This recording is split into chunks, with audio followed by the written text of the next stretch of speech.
Hello আমার প্রিয় ছাত্রছাত্রী বন্ধুরা, আমি তোমাদের অমিতাভ স্যার। সবাইকে আমার YouTube channel practical and theory ক্লাসরুমে স্বাগত জানাচ্ছি। আজকে তোমাদের সামনে একটা সলিউশন আমি নিয়ে দেখাচ্ছি। এটা হচ্ছে আয়রন অ্যাসিটেটের একটা স্যাম্পল, FeCH3COO হোল থ্রাইস। তো এই আয়রন অ্যাসিটেটে আমরা প্রথমে একটু ডাইলিউট অ্যাসিড যোগ করব এবং তারপর পটাশিয়াম ফেরোসায়ানাইড সলিউশন যোগ করে দেখব এর কি চেঞ্জ হয়। তো দেখো, আমি ডাইলিউট অ্যাসিড হিসাবে সবথেকে কমন অ্যাসিড HCl যোগ করে দিচ্ছি। ভালো করে কালার চেঞ্জগুলো লক্ষ্য করবে। দেখো, যোগ করবার সঙ্গে সঙ্গে এই কালারটা দেখতে পাচ্ছ, একদম স্ট্র ইয়েলো টাইপের হয়ে গেল।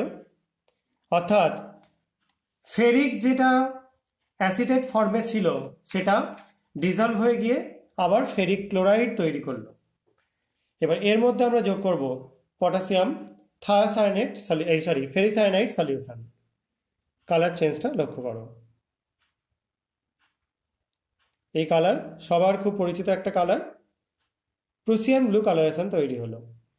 এবং এটা থেকে আমরা বুঝতে পারলাম আয়রন প্লাস্টিক স্টেটে থাকলে অবশ্যই তারা এই পটাশিয়াম ফেরোসায়ানাইড সলিউশনে রেসপন্ড করবে।